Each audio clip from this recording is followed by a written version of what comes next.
So hello guys, what's up? It's me again, si Mima Alicia Nyot. Nagbabalik ulit para sa ating panibagong video. Talaga nga naman hong pinahiya ni Pangulong PBBM itong si dating Pangulong Rodrigo Roa Duterte.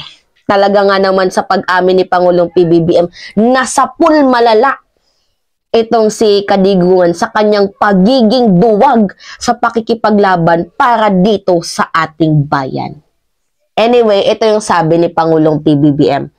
Philippine-US partnership kailangan sa tensyon sa West Philippine Sea.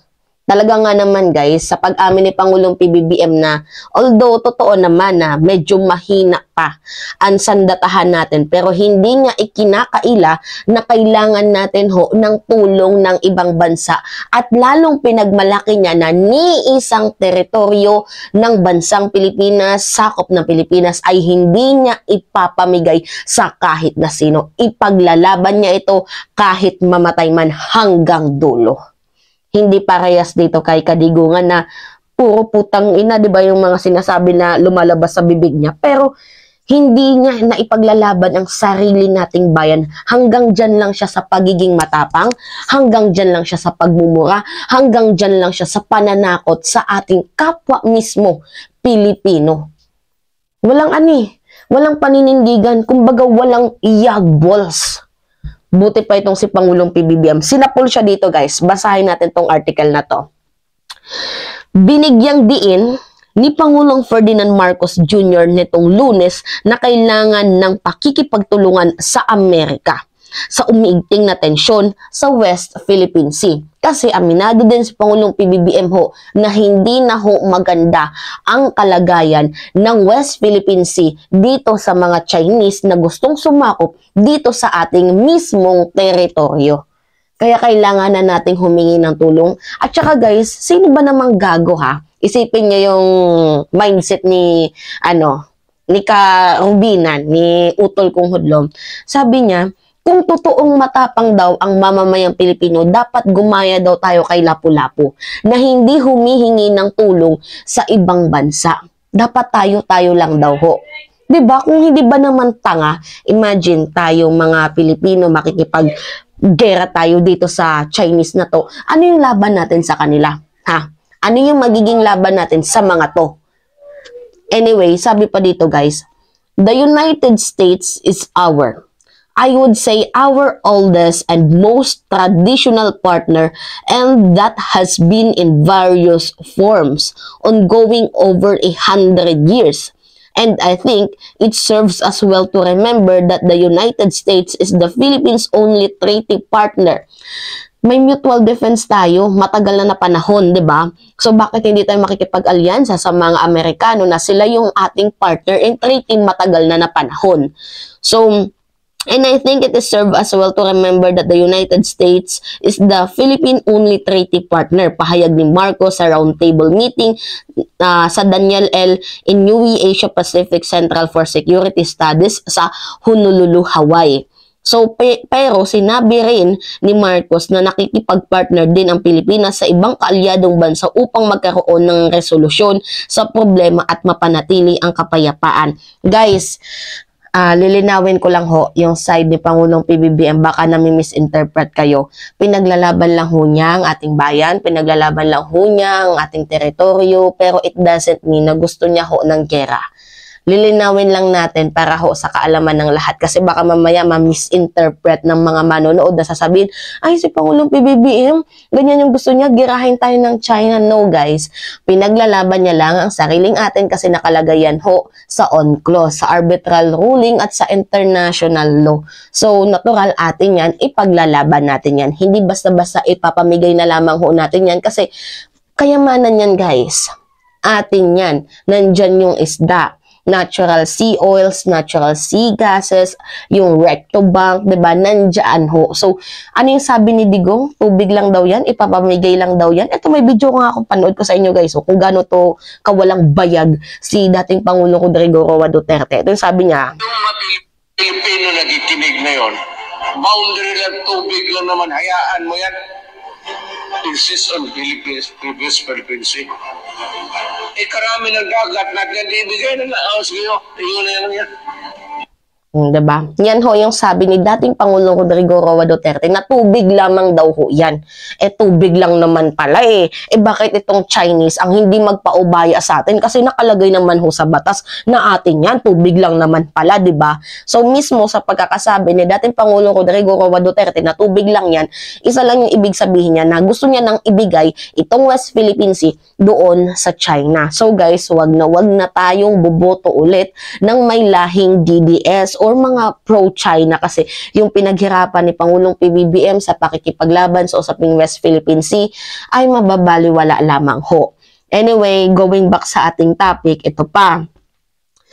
The heightening tension in the West Philippine Sea, as we have named it, it is generally known as the South China Sea. Pero guys, just to make it clear, wala hong South China Sea. West Philippine Sea ho ang totoong meron. Kiname lang ho ito ng mga Chinese. So, the increasing tension in the South China Sea requires that we partner with our allies and our friends around the world so as to come to some kind of resolution to maintain the peace. So, sino ba naman ang ayaw ng peace, 'di ba? So, lahat tayo gusto natin ng peace. Pero, ang pinaglalaban lamang ho dito ng ating Pangulo ngayon is atin yung teritoryo na yan. Kaya nga ayaw niyang i-give up yan ng basa-basa kasi atin yan. 'Di ba? Alangan naman ibigay mo yan ng baliwala lang. Kawawa naman yung mga mangingisda natin dyan na nangingisda tapos tinataboy. Yung parang mismo sa sarili nating bansa, tayo ang nakikipaghabulan. Imagine that, sa sarili nating bansa, parang tayo ang nagnanakaw ng mga isda sa sarili nating bansa. 'Di ba? Tayo yung kinakabahan kapag mangingisda, kahit sa atin naman yan. So, yan ho yung pinaka-point ni Pangulong PBBM na ipaglaban itong ating mga mangingisda at yung mismong teritoryo natin laban sa mga sakim na tao. Anyway, going back sa ating topic, aminado rin si Marcos na hindi masasabing bumubuti ang sitwasyon dahil mas lumalala pa ito. Yes, true.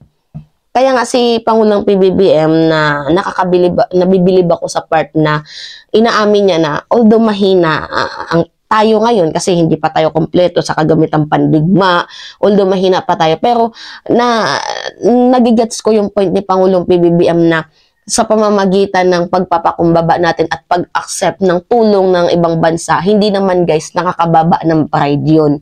Hindi katulad dito sa mindset ni Robin na ang paghingi ng tulong sa ibang bansa, ang kahulugan ay ang pagiging duwag.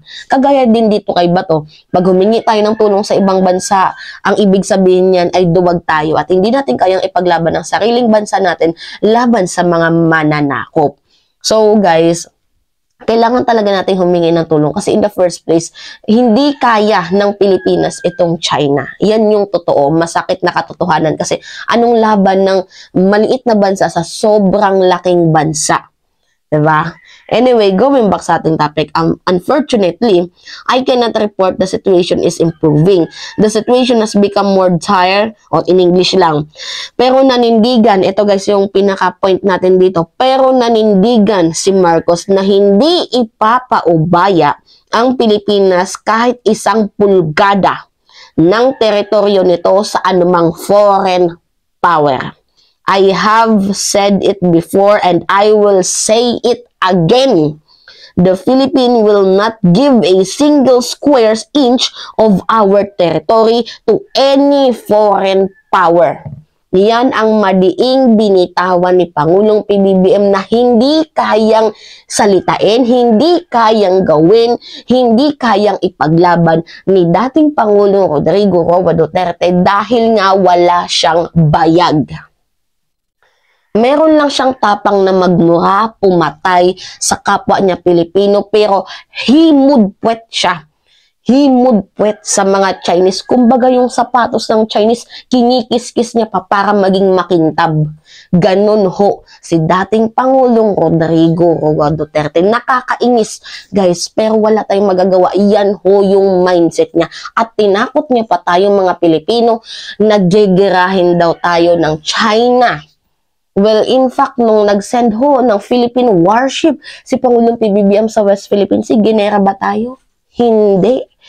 So, yung tinanim ho ni Kadigungan na false information sa ating mga mamamayang Pilipino, hanggang ngayon nandito pa din yung kaba, nandito pa din yung threat. Kaya nga yung mga Armed Forces of the Philippines natin noon, gumaya din kay Digong, walang bayag. Kasi sino yung commander-in-chief nila? Si Digong, wala ding bayag, o 'di ba? Ngayon, yung AFP natin, mga matitikas, malalaban kasi align ho yung foreign policy nila sa foreign policy ni Pangulong PBBM. That is the truth. So, binigyang diin ng Pangulo na malinaw na ang batas na nakasaad sa United Nations Convention of the Law of the Sea or UNCLOS at desisyon ng International Arbitral Court na pumapabor sa Pilipinas. Pinasalamatan din ni Marcos ang gobyerno ng Amerika at iba pang bansa na nagpahayag ng suporta sa posisyon ng Pilipinas sa West Philippine Sea. O, ganyan ho katapang at nakakabilib ang angking taglay at angking lakas ni Pangulong PBBM sa pakikipaglaban sa ating teritoryo laban sa mga dayuhan. Kasi guys, if hindi pumalag ang bansang Pilipinas, paulit-ulit ho tayong bubulihin. Unlimited bully ho ang gagawin sa atin ng China. Lalo na sa ating mga mangingisdang naghahanap buhay para mayroon silang ipakain, pampaaral sa kanilang mga pamilya. Imagine, napanood ko sa stories ng isang vlogger na ang mangingisda na yan, pumunta gumastos ng pamasahe, pumalao, tapos pag uwi, wala siyang dala, umiiyak. Tingnan niyo kung gaano ho kasakit sa puso na dinudurog ho ng mga Chinese ang puso ng mga mamamayang Pilipino. Pag uwi, luhaan pa. Hindi ka naawa, Digong? Walang awa kasi malaki yung benefits niya dito sa mga Chinese eh. So, ano magagawa natin? 'Di ba? So, ngayon, hindi ho yan pinapayagan ni Pangulong PBBM ang may favoritism. Kahit naman may pakinabang ang China sa atin, as long as mali ang kanilang ginagawa, hindi ho pumapabor si Pangulong PBBM sa mga ganyang maling gawain. Anyway, yun lamang ho guys. It's me again, si Mima Alicia Nyot. Nagbabalik ulit para sa ating panibagong video.